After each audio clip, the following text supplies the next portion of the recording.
Welcome back, brothers and sisters. I am Braden. This is Langley Outdoors, the place where we not only talk about what's going on in the gun world, our beautiful country, and how we're going to fix this bad boy together. Guys, I do not want to make this video, but we got some bad news tonight. So it's 12:35 p.m. Eastern Time, and we just got the news that the parliamentarian, who has been striking everything like a hatchet and a crazy person with a machete, has determined that the Short Act and the Hearing Protection Act are both non-bird compliant, which means it will be removed from the reconciliation bill because it's not budgetary in nature. I know, it's a tax stamp. That seems pretty stupid because it's a tax. But now we're going to walk you through all the ins, the outs, what's possible, the potential remedies, and where we move from here. So make sure you guys hit that like button, subscribe to the channel, turn the notification bell on if you're still in this fight, and we're going to walk through this entire thing together, and I appreciate each and every one of you guys. All right. I'm going to make this brief because there's a few remedies that we have, but basically I'm going to walk you through all the potentials. But before I do, let me show you what just happened, what just came across the wire. I just posted, she just got us too. Senate parliamentarian just killed the Hearing Protection Act and the Short Act. Here is the actual documentation that right down there, deregulation of gun silencers and easily concealable guns. That's the HPA and the Short Act.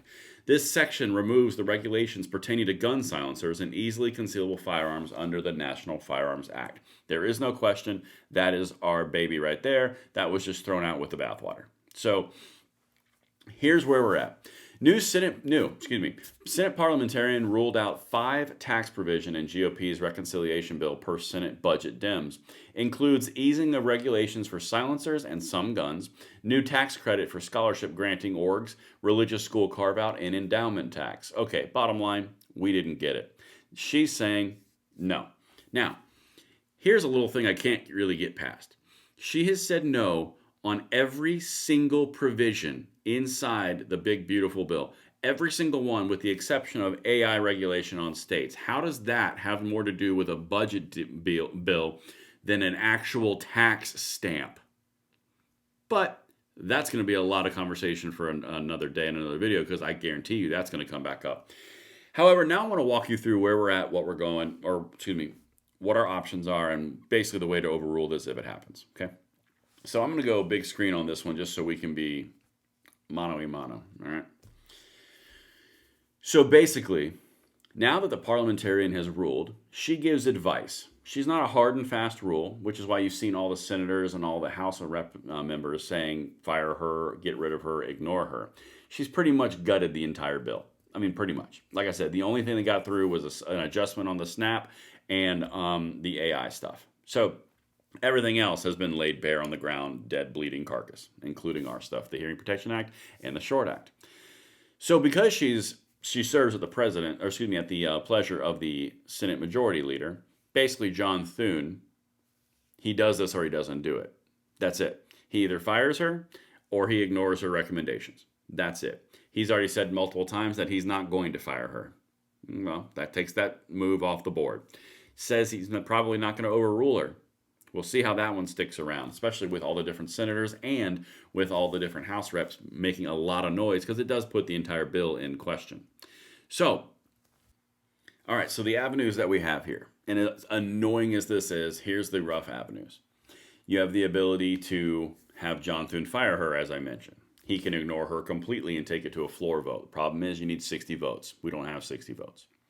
Now, the other option, J.D. Vance, as the president of the Senate, can come in and say, parliamentarian, line item by line item, you're dumb, you're wrong, you're a partisan hack, this is not correct, we're going to vote on it anyway, and you get 50 plus 1. The only way this is going through right now, as is written before any negotiation, as of the filming of this video at 12:40 p.m. Eastern Time, the only way this goes through is J.D. Vance completely ignores her and pushes it through anyway, which sets a hell of a precedent.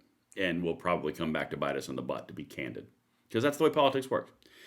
The other option, and this is kind of the fallback position, a lot of these bills have been negotiated and they have been massaged to make the parliamentarian more amiable to the actual provisions. Okay, so in this case, maybe they rework the entire thing, because we raise hell and high water when we contact John Thune and our senators and our representatives, like we're gonna, and express our displeasure politely, but we're gonna. You can always say, well, since that didn't work, maybe you just cut all the tax stamps out of it, which would be like a wet blanket, but that's a scenario, right? So at the end of the day, what we have here, you either have a fallback position, which would be like the removal of the taxes on the actual tax stamp, which keeps the registration in place and still a tax, but the tax is reduced down to like $5. Or you have JD Vance completely ignore the parliamentarian, which does open up a can of worms if he does it. Or John Thune ignores her advice and then or fires her. Keeps her or fires her. That's his choice.